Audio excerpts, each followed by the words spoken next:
You know what really irks me? South Africa finally legalized cannabis for personal use, but the whole situation is still as tangled as my earbuds after 5 minutes in my pocket. First off, President Cyril Ramaphosa signed the Cannabis for Private Purposes Act just before the May 27th general elections. Talk about a last-minute move. It's like trying to cram for an exam the night before, but instead of notes, you've got a joint. Suddenly, South Africans can grow and consume cannabis at home, but only if they keep it away from the kids. Because nothing says responsible parenting like hiding your plants behind the swing set. Now, you think this would clear things up, right? Wrong. Selling cannabis remains illegal unless it's for medicinal purposes. So, unless your doctor has a prescription pad that looks like a menu at a coffee shop, you're out of luck. Imagine having a garden full of weed but not being able to sell any of it. It's like having a lemonade stand where you can't actually sell lemonade, just stand there and wave at passersby. And then there's the matter of the 3,000 people still in prison for cannabis-related offenses. The new law says their records should be wiped clean,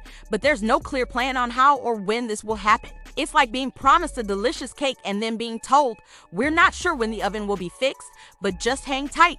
But wait, there's more. The bill doesn't set limits on how much cannabis you can grow or possess for personal use. This means you could theoretically turn your backyard into a miniature rainforest of ganja as long as you don't sell a single leaf. Picture it, an entire suburban street where everyone has their own secret jungle, but no one's allowed to trade. It's like the world's weirdest episode of hoarders. Dispensaries in South Africa have been operating in a legal gray area for years, selling cannabis under medical exemptions. Some have even made friends with local police officers who drop by for a puff. Talk about community policing. Yet, despite this seemingly cozy relationship, dispensaries still face occasional raids. It's like inviting your nosy neighbor over for dinner every week, only for them to call the hole on you because your fence is 2 inches too high. And don't get me started on the historical context. South Africa has one of the longest histories with cannabis, from Zulu warriors using it to calm their nerves to colonialists freaking out over Indian laborers smoking it. The saga of cannabis in South Africa is like a never-ending soap opera full of drama,